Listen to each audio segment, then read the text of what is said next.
Hello and welcome to today's Hindu newspaper analysis of the Delhi edition from the editorial section. Okay. Untangling Kerala's Lokayukt controversy. The state Lokayukta Act need to be re-examined by an assembly committee and brought on a par with the Lokpal Act. Okay. Why this is compulsory from here? The controversy surrounding the amendment to the Lokayukt Act of Kerala, okay, effected through an ordinance has raised the political temperature in the state within the opposition, accusing the government to trying to, okay, whittle away at the power of the Lokpal. The government, on the other hand, claims that through the amendment, a provision in the act which is unconstitutional has been exercised, as it gave power to the Lokpal to give directions, directions the governor. Governor removed to a chief minister or a minister on found guilty of corruption. Found guilty of corruption. This issue has sparked off a noisy debate in the media in the state, which has fact generated more heat than light. The Lokayukt has directly expressed its resentment over the attempt to take any some of its powers. कुल मिलाकर यहाँ ये बताना है कि जो लोकायुक्त है state Lokayukta जो होता है वो बेसिकली करप्शन से रिलेटेड चीज़ों पर ध्यान रखता है, जिसको गवर्नर जो है, ठीक। अब कंडीशन यहाँ ये आती है कि लोकायुक्त जो है अनकॉन्स्टिट्यूशनल बॉडी है, कॉन्स्टिट्यूशनल बॉडी नहीं है, गैर संवैधानिक एक निकाय है, ठीक है। तो केंद्र में एक ही लोकायुक्त होता है जिसको समझ गए लोकपाल कहते हैं, सेंटर और स्टेट में लोकायुक्त होता है। ये आपको समझने की कोशिश करेंगे। द बैकग्राउंड क्या है जरा हम इसकी देखते हैं। लोकायुक्त कैसे आया था, लोकपाल एंड लोकायुक्त में, लोकपाल सेंटर में होता है, लोकायुक्त स्टेट में होते हैं। Okay, the Lokayukta issue has always generated intense debate in the country. In fact, this term was first used in a report of the Administrative Reform Commission headed by Moraji Desai as far as back in 1966. और सबसे पहले लोकायुक्त की झलक हमें second ARC report में मोरारजी देसाई के नेतृत्व में 1966 में 1966 में देखने को मिली थी। Political corruption had become rampant. राजनीतिक जो करप्ट भ्रष्टाचार था वो अपनी चरम सीमा पर पहुंच गया था। By then it was thought that a credible system of an ombudsman should be established to redress the public grievances and public councils and minister of government, minister of the government. और ऐसी आवश्यकता की गई कि एक ऐसे mechanism की आवश्यकता हो जो जनता की शिकायतों को सुन सके। The first bill on Lokayukta, the first bill on Lokpal introduced in the Lok Sabha in 1968 which lapsed with the dissolution of the house। और पहला लोकपाल बिल 1968 में पेश किया गया जो कि हाउस के डिसोल्यूशन के कारण, स्थगन प्रस्ताव के कारण समाप्त हो गया। The idea of A Lokpal has had a long journey. और लोकपाल का जो विचार है वो एक लंबी यात्रा है। Finally after 45 years of the Lokayukta bill was passed by parliament in 2013। अंतिम रूप से लगभग 45 सालों के बाद भारतीय संसद ने 2013 में लोकपाल और लोकायुक्त बिल को पास कर दिया। Anna Hazare movement and active involvement of civil society generated a lot of moral pressure on the government which ultimately led to the passing to the bill. Anna Hazare आंदोलन और इसके साथ साथ कई ऐसे सक्रिय सिविल सोसाइटी, नागरिक समाज ने गवर्नमेंट पर प्रेशर बनाया और अल्टीमेटली निर्णायक रूप से 2013 में लोकपाल लोकायुक्त बिल पास हो गया। समझ गए, इंपॉर्टेंट है। In order to get a clear perspective on the Kerala Lokayukta controversy, it is necessary to understand the scheme of Lokpal and Lokayukta act enacted by the parliament. और हमें यहाँ केरला में विवादित लोकायुक्त के मुद्दे को देखने के लिए हमें ज़रा ये देखना होगा कि हम किस तरह से लोकायुक्त संसद ने किस तरह से इसको इनेक्टेड किया है। The long little of the act says an act to provide for the establishment of a body of Lokpal for the union and Lokayukta for the state to inquire into allegations of corruption against certain public functionaries. और इस act ने हमें यह बताया कि केंद्र में यह स्थापित कर दिया कि केंद्र में एक निकाय होगा जिसको लोकपाल कहा जाएगा, और राज्यों में जो बैठेगा उसको लोकायुक्त कहा जाएगा। किस लिए? States inquire into allegation, allegation माने दोष, एलिगेशन माने जो लगाए जा रहे हैं, दोष लगाए जा रहे हैं of corruption against certain public functionaries, और कुछ जो सरकारी पदों पर बैठे हैं उन पर एलिगेशन लगाए जा रहे हैं करप्शन के, उनके विरुद्ध जांच करने के लिए इंपॉर्टेंट है। दस the Lokpal is conceived of as a body. Thus the Lokpal is conceived of as a body which will inquire into allegations for corruption. It is basically an investigative body, okay, whose task is conduct prompt and fair investigation and the prosecution of cases of corruptions.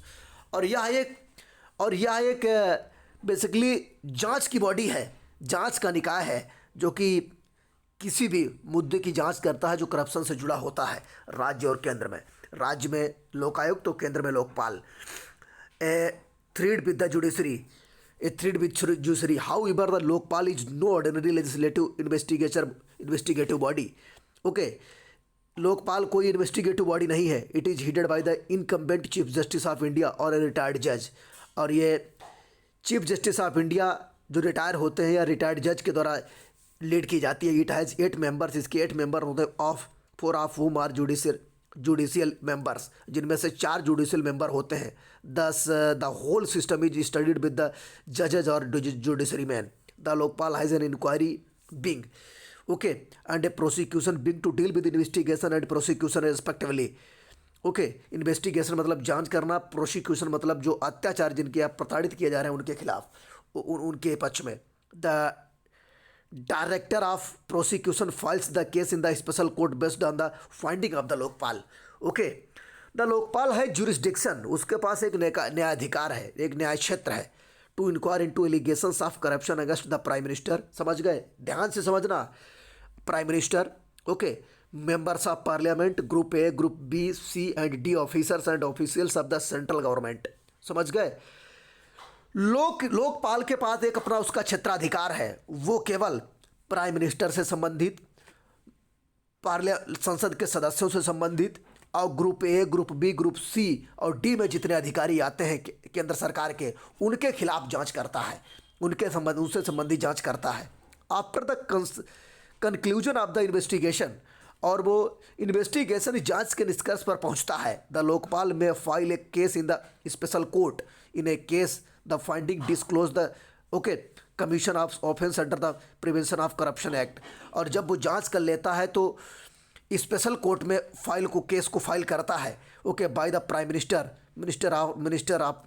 Member of parliament. However the Lokpal does not have power to ask the president to remove the prime minister और minister office. जबकि लोकपाल के पास इस बात का कोई अधिकार नहीं है कि वो राष्ट्रपति से पूछे कि तुमने प्रधानमंत्री को क्यों नहीं हटाया। समझ गए? Next, the Lokpal and Lokayukta delegates. The Lokpal and Lokayukta delegates the power to state to establish by law of lokayukta deal with the complaints relating to the corruption against the public functionaries. Some states already have established lokayukt. For example, Maharashtra in 1971, Kerala in 1999। सारे राज्यों ने भी धीरे धीरे पास करना शुरू कर दिया। इन Kerala implications now in the background of the Lokpal Act, let us examine the Lokayukta controversy in Kerala. और जरा हम देखते हैं इसी के now in the background of the Lokpal act let us examine the Lokayukta controversy in Kerala. अब हम जरा लोकपाल की पृष्ठभूमि में केरला में विवादित लोकायुक्त के मुद्दे को देखते हैं। Section 44 of the act which has now been amended said that okay if the Lokayukta is satisfied on the complaint against the public servant being substantiated that he should not continue to hold the office, and by him he shall make a declaration so that to that effect in the report of the competent authority, so who shall accept it and act upon it. In other words, if the public servant is the chief minister or minister, he shall forthwith resign his office. It may be noted that such a provision does not exist in any of the states law or the Lokpal Act of the center. समझ गए? ये condition है यहाँ। The provision in the state law has serious legal and constitutional implications. Two important to important point need to be made here. और यहाँ दो महत्वपूर्ण बिंदुओं को बनाने की आवश्यकता है। पहला, one an investigative body does not have the legal authority to direct the public servant to resign his post on the basis of the findings. और इसे इस बात का अधिकार नहीं दिया जाना चाहिए कि वो रिजाइन करने के लिए कहे। It can only submit its finding to the competent authority. और ये केवल अपनी जो इसने पाया है वो कॉम्पिटेंट अथॉरिटी को सबमिट करे। As is provided in the Lokpal, जैसा कि लोकपाल में दिया गया है। File a case in the special court, Lokpal अपना केस स्पेशल कोर्ट में फाइल करता है। Lokayukta is basically an investigative body, Lokayukta एक बेसिकली जांच करने वाली बॉडी है with certain powers to carry out an investigation into cases relating to the prevention of corruption act. समझ गए? और लोकायुक्त बेसिकली एक इन्वेस्टिगेटिव बॉडी है, ठीक, केस रिलेटिंग टू द किससे, इन्वेस्टिगेशन केसेस से संबंधित। The only special feature of this body is that it is headed by a retired जज ऑफ द सुप्रीम कोर्ट। इसकी एक सबसे महत्वपूर्ण विशेषता यह है कि ये लोकपाल का जो बिल है हीडेड किया जाता है retired justice of the supreme court और a retired justice of a high court concerned. But that does not alter the basic character of the Lokayukta as investigative body. समझ गए? ये किसी प्रकार का कोई परिवर्तन नई बॉडी में कर सकता है। Okay, it does not and cannot enjoy the powers of the higher courts which alone can issue such directions in the nature of writs। Two, दूसरा कारण क्या है? द चीफ मिनिस्टर और a minister hold office during the pleasure of the governor, article 164। और जैसा कि आप सभी लोग जानते हैं, मुख्यमंत्री और अन्य मंत्री जो होते हैं वो आर्टिकल 100 अनुच्छेद 164 के अधीन राज्यपाल के प्रसाद प्रयत्न पद ग्रहण करते हैं। The constitution of India does not contemplate any external pressure on the governor, okay, to withdraw his pleasure। समझ गए? The Sarkaria Commission had suggested that the governor can dismiss a chief minister only when the loses his majority in the assembly and refuses to step down। Sarkaria commission में बताया गया कि governor मुख्यमंत्री को तभी पद से हटा सकता है जब उसने अपना बहुमत असेंबली में खो दिया हो। Okay, the supreme court has accepted this recommendation of the Sarkaria commission. और सुप्रीम कोर्ट ने सरकारिया कमीशन की इस सरकारिया आयोग की रिकमेंडेशन को मान लिया। अनदर ओकेजन, एक दूसरा अवसर आया when the governor could withdraw his pleasure, okay, when the chief minister is disqualified from being a member of the house on account of his having been convicted on a criminal case and sentenced to not less than 2 years of imprisonment. समझ गए? In other words a chief minister can not be asked to resign when he enjoys a majority in the house। Okay, समझ गए? जब तक मुख्यमंत्री बहुमत में सदन में रहता है तब तक उससे कोई भी नहीं पूछ सकता है कि वो सदन से हटे। The governor being a high constitutional authority, the governor being a high constitutional authority can not be compelled by a law to act in a particular manner so far as his constitutional duties and functions are concerned। No agency created by a law made by the assembly, particularly an investigative body, can declare that its decision okay be carried out by the governor। It would amount to a violation of the constitution। Thus section 14 of the Kerala Lokayukt 1999 suffered from serious legal infirmities, and it is only proper that the government of the day revisited this provision। However, the bill is yet to be brought before the assembly to replace the ordinance। और आपको सबको पता है कि केरला लोकायुक्त अधिनियम 1999 का जो धारा 14 है वो अपनी जांचों की प्रक्रिया से गुजर रही है। ठीक, provisions that are not moot. There are some other provisions as well which may not stand legal scrutiny। और भी कई ऐसे प्रोविज़न है जो लीगल स्क्रूटनी जांच को नहीं खड़ा करते। For example, this law includes the office bearers of political parties. समझ गए? Political parties with in its definition of the public servant. और ये सबसे अच्छी चीज़ है, सबसे इसकी अलग चीज़ है कि ये लॉ सिर्फ political parties within definition of public servant को ही लेता है। The Lokayukta law was enacted to inquire into case of corruption of public functionaries such as ministers, legislators etcetera. मैंने क्या बताया?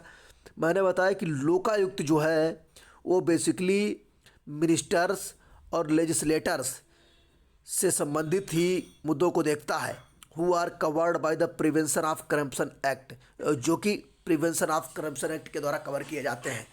Okay, this act does not include office bearers of political parties in its definition clause. Okay, definition clause, basically the prevention of corruption act deals with the corruption in government and allied agencies, statutory bodies, elected bodies, etc. The functionaries of political parties do not come within the mischief of this law. Okay, so it is difficult to understand how they can be brought within the scope of the Lokayukt Act. Okay, another problematic provision. Another problematic provision in this law is the one which deal with the reports of a Lokayukt section. It says that the Lokayukt shall, on the allegation of corruption being substantiated, sending finding, okay, along with the recommendation of action to the competent authority who is required to take an action recommended by the Lokayukt. It further says that if the Lokayukt is satisfied by the action taken by the competent authority, he shall close the case. Okay, the question is how the Lokayukt can close a corruption case which is a criminal case and which invites a imprisonment for 3 or 7 years. और ये लोकायुक्त के पास एक प्रश्न आ जाता है कि कौन सा क्रिमिनल केस है और किसको किसमें 3 साल की सज़ा और 7 साल की सज़ा सुनाई जाए। The Lokpal files the case in the court, Lokpal case को कोर्ट में फाइल करता है, सबमिट करता है। ओके, आफ्टर द इन्वेस्टिगेशन, जांच के बाद, there is no provision in the central law under which the Lokpal can close the case before the reaches the court. Okay, the Lokayukta not being a court does not have the legal capacity to close the corruption case under any circumstances. Lokayukta के पास इस प्रकार के Lokayukta not being a court, Lokayukta एक court नहीं हो गया है, जो कि लीगल कैपेसिटी नहीं है उसके पास, जो कि वो किसी भी करप्शन के मुद्दे को किसी भी परिस्थिति में रोक दे। समझ गए, कोई कोर्ट नहीं, लोकायुक्त एक बॉडी है इन्वेस्टिगेशन करने वाली, समझ लेना। In fact the whole controversy could have been avoided, और दरअसल यहाँ पूरा जो विवाद है उसको अवॉइडेड किया जाना चाहिए if an objective and dispassionate analysis of this law had been made by all the stakeholder. जब सभी शेयरधारकों के द्वारा इसका बेहतरी से अध्ययन किया गया है। द बैली हो by television channels has effectively clouded the issue. The target rating point of channels has definitely increased, but the public has been left none the wiser. The Kerala Lokayukt Act should be re-examined by a committee of the Assembly and should be brought on a par with the Lokpal Act. Okay, a legislation which seeks to punish corrupt public functionaries should be placed above controversies. Okay, तो ये जो basically पूरा मुद्दा था केरला से संबंधित लोकायुक्त का, और जिसमें हमने लोकपाल और लोकायुक्त की कार्यशैलियों को बताया, क्या इनके क्षेत्राधिकार हैं, क्या इनके पावर हैं और क्या ये करते हैं और कितने होते हैं, कितने साल की सज़ा हो सकती है, ये सारी चीज़ें मैंने इसमें बताने की कोशिश की है। Okay, a new measure of inflation is briefing on the horizon. यहाँ मुद्रास्फीति से संबंधित प्रश्न है। Traditional statistical practices could be getting redefined as an initiative by British campaigners Jack Morne shows. What is gist of this article?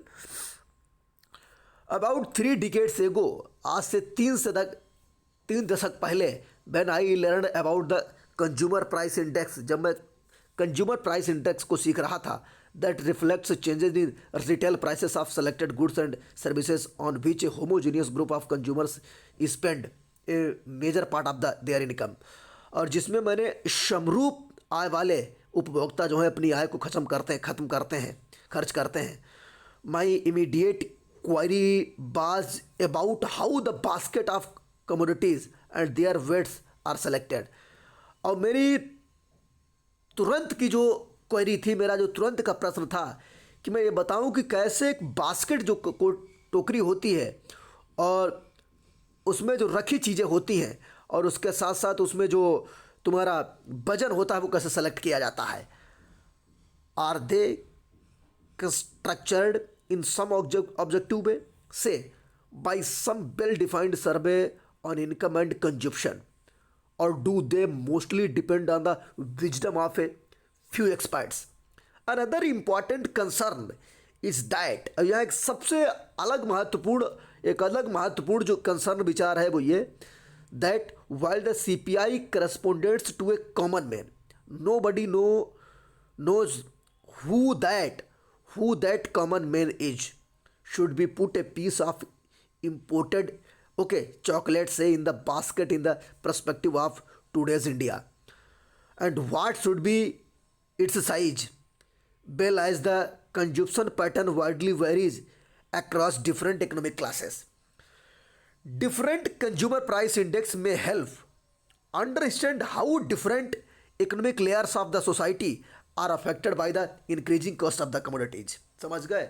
और हम ये मतलब कैसे हाउ डिफरेंट इकोनॉमिक लेयर्स, कैसे आर्थिक जो परतें होती हैं of the society are affected, और वो कैसे समाज के इंक्रीजिंग कॉस्ट कमोडिटी को बढ़ावा देती है. A series of consumer price index, एक श्रृंखला है जो कंज्यूमर प्राइस इंडेक्स की. However, we still have a distinct series of consumer price index for industrial workers, for agricultural laborers, also known as AL, for urban and non-manual employee. The CPI certainly is the most popular one, as the dearness allowance of central government employees calculated on the basis of the movement in this index. The National Statistical Office, also known as ENSO, periodically releases the All India CPI and corresponding consumer food price index for rural, urban and combined. Of course, India has no income survey, and the last publicly available household consumer expenditure surveys data is a decade ago. समझ गए? A decade ago. Hence the choice of the basket and fixing bets of its commodities are always tricky task. और यहाँ से भारत के पास पिछले एक दशक से कोई भी ऐसा पैमाना नहीं है जो इस आधार पर उसने कभी सर्वे किया हो. इसलिए टोकरी में रखी हुई चीज़ों का वजन बता देना, basket and fixing bets of its commodities are always tricky task. टोकरी में रखी हुई चीज़ों का वजन बता देना वास्तव में एक टफ ट्रिकी टास्क है. Why it is should now? A radical shift in paradigm has recently been initiated in the United Kingdom by the British journalist, cookbook author and anti-poverty campaigner Jack Monroe. समझ गए? Jack Monroe anti-poverty campaigner author हैं. This new index is intended to provide a third-party alternative to CPI provided by the UK Government Office for National Statistics, charting the effect of inflation on consumer goods and services and highlighting the profound impact inflation has had on low-income families and supermarket value ranges of food and other basic goods, as an article by James Bidbrook says. Mr. Monroe was prompted to create her index after the CPI measure for inflation in the UK rose to 5.4% in December 2021. Okay, the highest level for nearly 30 years. Morne was infuriated that CPI grossly underestimated the real cost of inflation as it happens, okay, to people with the least, especially in the backdrop of the constitution, okay, continuing economic effects of Brexit, the ongoing COVID-19 pandemic, prolonged lockdowns, and general supply chain issues as the Whitebrook article highlights, लंबे समय से चला आ रहा corona pandemic और lockdown और कुछ चीज़ों में हुई महंगाई की बढ़ोतरी, ये सारी चीज़ें इस आर्टिकल में हाईलाइट की जाती हैं. सी notified noticed as a Guardian article highlights that the price of rices, for example, in her local supermarket had increased from 45 per kg kilogram to last year to $500, okay, and 344% in increases. और कई चीज़ों में भारी बढ़ोतरी हुई. अगर हम चावल की बात करें तो इसमें 344% की वृद्धि हो चुकी है पिछले साल से. Okay, increases and the number of value products has also shrunk. और कई वैल्यू प्रोडक्ट जो है वो श्रंक गए, सिकुड़ गए हैं. Mrs Morne realised that, ladies हैं, okay, Mrs Morne realised that the ONS reports a skewed and unfair version of the cost of living, which is not representative of millions of people's experiences. In consultation with the economists, charities and analysts, she soon compiled her own index that will document the disappearance of the budget lines with the indigenously creeping prices of the most basic versions of essential items as the supermarket and severe as an irrefundable snapshot of the reality experienced by the millions of people. Okay, Mr. Monroe has been authorized by the Terry Pratchett state to use the price index plan to document inflation in prices of basic necessities. समझ गए, जो आधारभूत आवश्यकताएं हैं. An explanation. In the 1993 novel Man at Arms, in his book series Discworld, English fantasy writer Sir Terry Pratchett, okay, which Captain Samuel explained, okay, at the core of the index, Mrs. Mornay observed a collection of 700 pre-specified goods that are used to calculate CPI. Includes items such as a leg of lamb, bedroom furniture, a television and campaign, which are not applicable for millions of the UK poorest who were forced by an array of disparate circumstances to use food banks in the last year. As a Guardian article notes, the proposed index aims to be a record of a prices of the lowest cost suitable foods over time to demonstrate the disproportionate impact of the inflation on the poor. Okay, on the poor. The index certainly gained prominence due to Mrs. Mornay's unorthodox name choices. The ONS is already been working on a radical overhaul of how to eat tracks prices, which has the potential of kickstart in avalanche of change. As Mrs. Monet believes, as the new price index is brewing, traditional statistical practices are getting redefined for sure. And how knows, newly planned boots index might eventually touch the horizon of societies of some other countries as well. समझ गए किस तरह से अन्य देशों को भी छू सकती हैं अन्य. Okay, and A class for it self, Kerala must give up using government pension as political patronage. The Kerala governor has stirred up a hornet's nest by demanding the discontinuation of a unquickly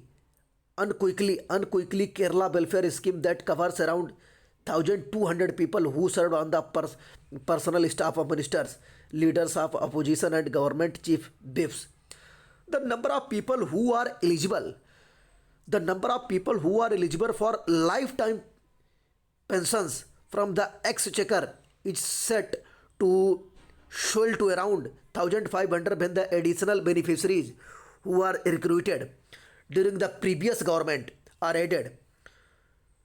Governor Arif Muhammad Khan has called for an end to this practice, terming it unconstitutional and against constitutional morality. The state spends around rupees 8 crore every year on these pensions, according to estimates. The beneficiaries, mostly political activists, draw a minimum pension of rupees 3,550 a month and dearness allowance. In 1959, the state allowed ministers to have 20 members on their personal staffs. Over the years, the number has risen up to 30. In 1994, when the Congress-led United Democratic Front was in power, okay, pers- pensions were sanctioned through an executive order with retrospective effect of 1982. In the beginning of the eligibility for the cohort was 3 years in service is opposed to 10 years for regular government employees. As the pensions scheme for its regular employee in general became tighter, the government made flagrant exceptions for this class. They are now eligible. They are now eligible for pensions after 2 years. The Communist Party of India, led ruling led Democratic Front, has said it would not heed the government's demand. Okay, and that the pension scheme would continue. Okay, the pension scheme for the personal staff has become a safety net for the fortunate among the cavalry of the political parties, but it is a cruel insult to the swelling rank of the state unemployed and underemployment youth. As the governor has pointed out, there is also a pattern of replacing one set of staff with another 2 years in order to cover more people under the pension scheme. Some recent controversies in Kerala also brought to the fore four other innovative modes of nepotism, such as arbitrary recruitment of consultants. Okay, toward the end of the previous government, seven people seven people were appointed to the communist CPI personal staffs with the retrospective effect, making them eligible for pensions. All parties in Kerala had agreed to this arrangement. A source of political patronage, a Rajnitik Sangrakshak in the resource-starved state, the governor has now disrupted the comfort zone by not merely challenging it but also launching public campaign against it.